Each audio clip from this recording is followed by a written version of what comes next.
अब नई किस्म की चीज़ पढ़ने जा रहे हैं, ये भी उसी तरह है, सिलेक्शन स्ट्रक्चर है, switch statement. Switch statement allow a variable to be tested for equality against a list of values. यानी अब इसमें क्या हो गया, लिस्ट ऑफ वैल्यूज़, यानी इसको समझने की कोशिश करें कि स्विच स्टेटमेंट और इफ एल्स कब यूज़ करने हैं। इफ एल्स तब यूज़ होते हैं जब मल्टीपल वेरिएबल्स को आपस में कंपेयर करना हो, जैसे हमने यूज़र नेम और पासवर्ड का केस देखा, तो उस केस में स्विच स्टेटमेंट कभी भी काम नहीं आएगी। वो आपको जब भी यूज़र नेम पासवर्ड टेस्ट करना होगा, यानी मल्टीपल वेरिएबल्स को जब हमने कंपेयर करना होगा, तो फिर हम क्या करते हैं, हम इफ एल्स स्ट्रक्चर यूज़ करते हैं। और जब हमने सिंगल वेरिएबल के ऊपर मुख्तलिफ स्टेट्स चेक करनी हो, सिंगल वेरिएबल की मुख्तलिफ वैल्यूज़ की बेस पे मुख्तलिफ रिज़ल्ट प्रोड्यूस करने हो, बताने हो, तो फिर हम स्विच स्टेटमेंट यूज़ करते हैं। याद रहे मैं बात कर रहा हूँ सिंगल वेरिएबल की। सिंगल वेरिएबल की मुख्तलिफ वैल्यूज़, लिस्ट ऑफ वैल्यूज़, एक वेरिएबल की मुख्तलिफ वैल्यूज़ की बेस पे कुछ डिसीजंस लेने हो, तो फिर स्विच स्टेटमेंट यूज़ होती है। अब इसकी एग्जांपल देखते हैं। तो मैंने ये जल्दी से कोड करके रखी हुई थी आपके लिए। ये बहुत आसान सी एग्जांपल है, जैसे आपके ग्रेड्स होते हैं स्कूल के। तो अब ग्रेड्स में देखें, अब ये एक वेरिएबल है करैक्टर, ठीक है, इसका एक ग्रेड है, कोई भी होगा, या ए होगा या बी होगा या सी होगा या डी होगा। इन सारे ग्रेड्स की बेस पे हमने बताना है कि एक्सीलेंट है, गुड है, सेटिस्फैक्टरी है या फिर फेल है, या फिर आपने गलत डाल दिया। तो switch statement is the best statement for locating values for a single variable. आपने अगर सिंगल वेरिएबल की, अब देखें हम सिंगल वेरिएबल ग्रेड है, इसकी मुख्तलिफ स्टेट्स को चेक कर रहे हैं। अगर केस ए है तो आपने एक्सीलेंट डिस्प्ले कराना है, अगर केस बी है तो आपने गुड डिस्प्ले करवा देना है, अगर केस यानी सी है, केस से मुराद क्या है कि ये जो स्विच स्टेटमेंट के अंदर वेरिएबल हम लिखते हैं वो क्या बेसिकली कर रहा है, उस जो भी केस के आगे आप लिखेंगे वो इसकी वैल्यू होगी। यानी ग्रेड के अंदर अगर ए है तो फिर ये प्रिंट करो, अगर ग्रेड के अंदर बी है, यानी यूज़र ने बी ग्रेड लिखा है, बी लिखा है, तो वो क्योंकि हम बी ग्रेड के अंदर डाल रहे हैं, तो बी अगर ग्रेड की वैल्यू होगी तो गुड आएगा, प्रिंट होगा, और अगर सी होगी तो वो सेटिस्फैक्ट्री होगा। तो अब ये ब्रेक स्टेटमेंट हमने क्यों यूज़ की है, अब आपके जहन में ये आ रहा होगा। तो मैं क्या करूँगा, मैं सबसे पहले इन ब्रेक स्टेटमेंट्स को हटाने की कोशिश करता हूँ, इसके बगैर आपको बताता हूँ कि क्या होने वाला है अगर हम ब्रेक स्टेटमेंट ना लगाएं। अब मैं इसको कंपाइल करने जा रहा हूँ, F11 प्रेस किया मैंने। अब मैं यहाँ पे देखें, फ़र्ज़ कर लें मैंने ए लिखा है, जैसे ही मैंने एंटर किया आप देख सकते हैं इसने सारी चीज़ें प्रिंट कर दी, excellent, good, satisfactory, fail, please select grade A B C D, यानी इनमें से कोई नहीं है, यानी सारे केस एग्जीक्यूट हो गए हैं। क्यों? क्योंकि हमने इसको ब्रेक स्टेटमेंट यूज़ नहीं किया है। ब्रेक स्टेटमेंट से क्या होता है कि अगर कोई केस ट्रू हो जाए तो वो क्या करता है, ब्रेक स्टेटमेंट हमें ये जो इस स्विच स्टेटमेंट का जो ब्लॉक है, ये शुरू यहाँ से हो रहा है और ये एंड जो है ये यहाँ पे हो रहा है, इस ब्लॉक से बाहर ले आता है ये ब्रेक स्टेटमेंट, ठीक है। कोई भी केस एग्जीक्यूट होगा उसका जो ब्रेक स्टेटमेंट नीचे आएगी वो उसको इस कंट्रोल से बाहर ले जाएगी कि हमने ये काम मुकम्मल हो चुका है। फर्स्ट कर लें यहाँ पे, अब मैं लिखता हूँ ए, तो सॉरी मैं F11 प्रेस करता हूँ। अब यहाँ पे मैं लिखता हूँ ए और मैं एंटर प्रेस करता हूँ। आप देख सकते हैं अब सिर्फ एक्सीलेंट आया और बिल्कुल सही आया। क्यों? जब ग्रेड की वैल्यू ए होगी तो फिर एक्सीलेंट आया और वही हुआ है। अब प्रिंट एफ की जगह आप बहुत सारी स्टेटमेंट्स लिख सकते हैं, ये आपकी मर्ज़ी है।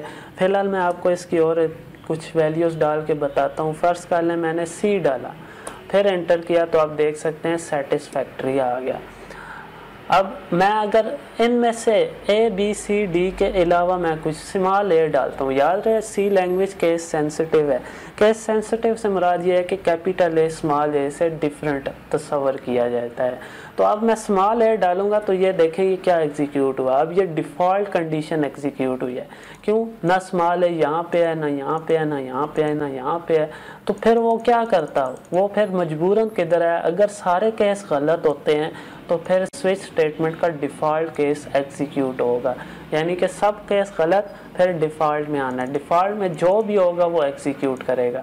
तो डिफ़ॉल्ट में मैंने लिख दिया है कि आप ग्रेड जो है वो A, capital B, capital C and capital D में से सिलेक्ट करें।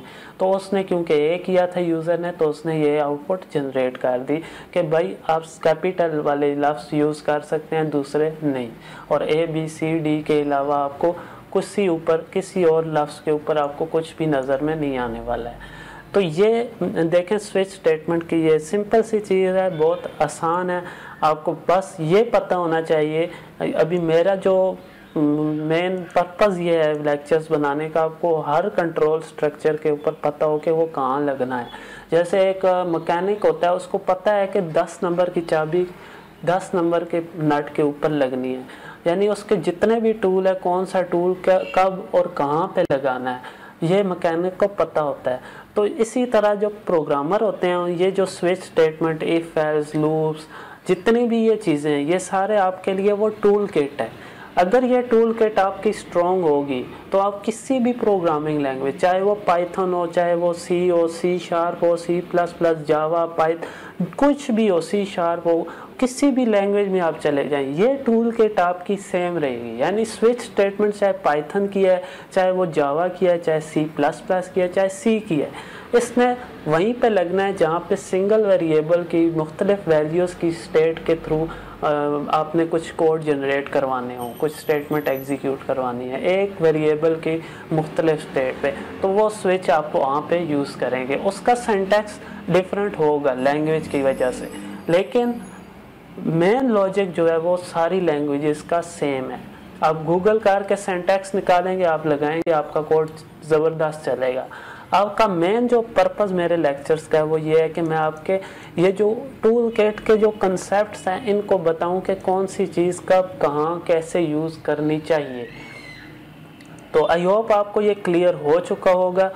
और अब इसके लिए आपको मैं एक एग्जांपल देता हूँ, आप खुद से इसके ऊपर जो कैलकुलेटर हम बनाते हैं, अब आपने क्या करना होगा, आपने यूज़र से इनपुट लेनी है बजाय के ग्रेड के। अब आपने अपने वेरिएबल का नाम यहाँ पे चेंज करना है और क्या रखना होगा, ऑपरेटर। ठीक है, इसको नाम आपने देना है ऑपरेटर। आपने यूज़र से इनपुट लेनी है ऑपरेटर, यहाँ भी ऑपरेटर आप लगाएंगे, जब यहाँ पे चेंज करेंगे यहाँ भी करना पड़ेगा। और उस ऑपरेटर को आपने स्विच के अंदर रख के यहाँ पे चेक लगाने हैं। इधर ए बी सी की बजाय आपने लिखना है प्लस माइनस मल्टीप्लाई डिवाइड, और फिर साथ में उसको दो वेरिएबल्स उससे बनाने हैं। यहाँ पे कौन से आपने इधर वेरिएबल डिक्लेयर करने हैं, ऑपरेंड 1, ऑपरेंड 2, यानी कोई भी ऑपरेटर है प्लस माइनस डिवाइड, तो वो किसके ऊपर काम करता है, ऑपरेंड्स के ऊपर, यानी कि दो नंबर्स के ऊपर। दो नंबर्स चाहिए होते हैं जिनको हमें प्लस करना होगा, माइनस करना होगा, डिवाइड करना होगा। तो ये बेसिकली बाइनरी ऑपरेटर्स है। तो आपने एक प्रोग्राम लिखना है जिसमें आपने इन दो के ऊपर आपने क्या करना है, यूज़र से इनपुट लेनी है, यानी 3 इनपुट लेनी है। एक तो हम यहाँ पे ग्रेड मैंने लिया हुआ है, आपने यहाँ पे 2 और इनपुट्स लेनी है और उसमें क्या डालना है, एक ऑपरेंड 1 की वैल्यू यूज़र से लें, एक ऑपरेंड 2 की, और एक ऑपरेटर तो आप लेंगे उससे, यानी प्लस माइनस डिवाइड। और अगर यहाँ पे प्लस, यानी इस ऑपरेटर की वैल्यू अगर यूज़र ऑपरेटर प्लस प्रेस करता है, प्लस लिखता है, तो आपने उन दो वैल्यूज़ का सम जो होगा वो यहाँ पे प्रिंट करना होगा। अगर वो माइनस है तो फिर आपने उन वैल्यूज़ को माइनस करके यहाँ पे उसका रिज़ल्ट प्रोड्यूस करके देना है। और अगर डिवाइड है तो फिर आपने डिवाइड करके आपने रिज़ल्ट को डिस्प्ले कराना होगा। और फिर एक डिफ़ॉल्ट केस लिखना है कि आपने उसमें ये बताना है कि आप प्लस माइनस डिवाइड के अलावा कोई और ऑपरेटर यूज़ नहीं कर सकते, ना ही नंबर। तो ये सिंपल सा आपकी एक कोडिंग एक्सरसाइज है, इसको आपने करना है और मुझे कमेंट सेक्शन में बताना है। इसका मैं आपको जब मैं मुकम्मल सी लैंग्वेज हम पढ़ लेंगे तो मैं आपको मुकम्मल एक कैलकुलेटर बना के बताऊंगा। सेम यही कोड यूज़ होगा, यही स्विच स्टेटमेंट होगी, लेकिन उसके लिए आपको वेट करना होगा। लेकिन तब तक आपने जितना मैंने आपको बता दिया है, मेरे ख्याल में आप इजीली बना लेंगे। आपको अगर थोड़ी सी भी लैंग्वेज की समझ आ चुकी है तो आपके लिए प्रोग्राम बनाना मुश्किल नहीं होगा। तो ये आपने एक सिंपल सा कैलकुलेटर बनाना है कमांड प्रॉम्प्ट के ऊपर, बहुत सिंपल है, आप इंशाल्लाह कर लेंगे। अब लास्ट चीज़ रह गई है कंडीशनल स्ट्रक्चर के ऊपर, एक है ये है कंडीशनल ऑपरेटर। अब मुख्तलिफ कंडीशनल ऑपरेटर्स आ गए जिनको हम इस्तेमाल कर सकते हैं। उसका जो सिंटैक्स को देखते हैं और फिर जल्दी से एक एग्जांपल देखते हैं। एक्सप्रेशन 1 आगे ये क्वेश्चन मार्क होगा और फिर true case and false case. तो ये कैसे काम करता है? अगर एक्सप्रेशन 1 ट्रू है यानी ए ग्रेटर देन बी है फर्ज कर लें, तो फिर ट्रू केस एग्जीक्यूट होगा। तो हम कह देंगे ए जो है वो बड़ा है बी से। और यहाँ अगर ये एक्सप्रेशन फॉल्स हो जाएगी तो फिर हम कह देंगे यहाँ पे प्रिंट एफ कह देंगे कि ये यानी ये ट्रू होगा तो ये यहाँ पे जो भी स्टेटमेंट होगी वो एग्जीक्यूट होगी, फॉल्स होगा तो यहाँ पे जो भी स्टेटमेंट होगी वो एग्जीक्यूट हो जाएगी। रियल लाइफ में इसका बहुत कम यूजेज है, इसलिए मैंने इसको इतना ज़्यादा डिटेल में आपको इस बारे में बात नहीं करूँगा। और जो चीज़ ज़्यादा इस्तेमाल होती है कोडिंग में मैं वो आपको बताता हूँ। तो अब हम यहाँ पे इसका एक सिंपल सा प्रोग्राम लिख लेते हैं। a = 5 b = 6। अब मैं यहाँ पे बता दूँ कि ये क्या चीज़ें हैं, कितनी स्पेस इनको चाहिए, इंट दे देते हैं। अब मैं यहाँ पे लिखता हूँ a ग्रेटर देन b। उसके बाद देखें यहाँ पे मैंने क्या करना है, क्वेश्चन मार्क के बाद आपने क्या करना होगा, ट्रू केस लिखना है। अब यहाँ पे हमने क्या करना है, ट्रू केस क्या है, यहाँ पे मैं प्रिंट एफ कह देता हूँ a is greater than b। और फिर आगे आएगा और फिर यहाँ पे आना है कॉलन के बाद एक और प्रिंट स्टेटमेंट लिखनी है, यानी अब फॉल्स केस। ट्रू केस में क्या प्रिंट होगा, ये फॉल्स होगा तो फिर क्या प्रिंट होना चाहिए, b is greater than a, ना कि a।